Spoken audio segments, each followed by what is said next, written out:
So stock number 4 and 5. For these two stocks, I thought I will stick to a domestic theme, which is banking, and within that, private banking. And as they say, nothing is permanent in the market. If you've been following me for long, you would know that I've been very negative on banking space since about 2017, 18.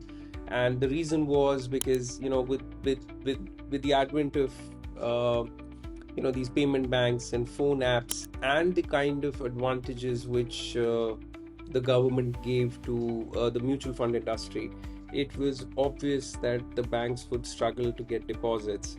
But on both counts, now things are changing. First, the government is getting extremely harsh in terms of regulations for payments banks, and second, they've completely done away with one of the biggest replacement which came about in 2017, 18, 19, those years. The biggest replacement for private banks was the mutual funds, particularly debt mutual funds.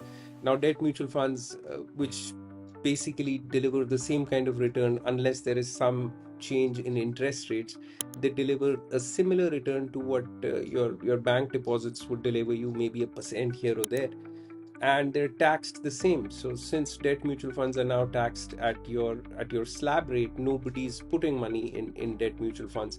So because of that, a lot of money is coming back into the banking sector.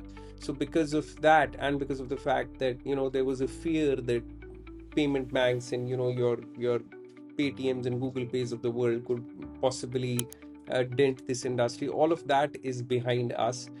So I think going forward, banking will get a lot more deposits. So two banks which I really like, one is of course HDFC Bank, which has done nothing for the last few years. And as I always say, look for things which people are bored of holding, blue chips which are growing their revenue, but the price action is not showing that. This is a stock which used to trade at price earnings multiple of about 28, 29. Today it's trading at about 18, 19. Axis Bank is trading at its all-time low price earnings multiple of about 11.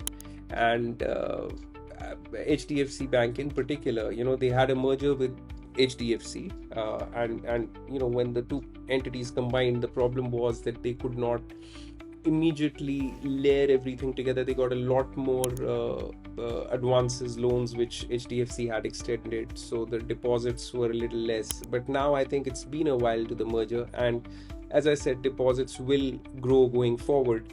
So I am fairly positive on these two banks. So this is something you should add to your portfolio going forward. And I've also heard this crazy idea which seems to be getting floated everywhere, that banks around the world are underperforming. That's absolutely not true at all. I think in nowhere banks are struggling. If you see even the United States, which is the mother market, the top 2 3 banks, JP Morgan Chase, Bank of America, Wells Fargo, these are all retail banks, and they've delivered about 100 to 160% return over the past 5 years. That's in line with the market, if not more. So to say that banking model is failing is incorrect, and in India it just cannot fail because of our demographics and the amount that banking still has to penetrate in India. So these are two banks which you should buy, and I'm fairly positive on these for the next 5 years.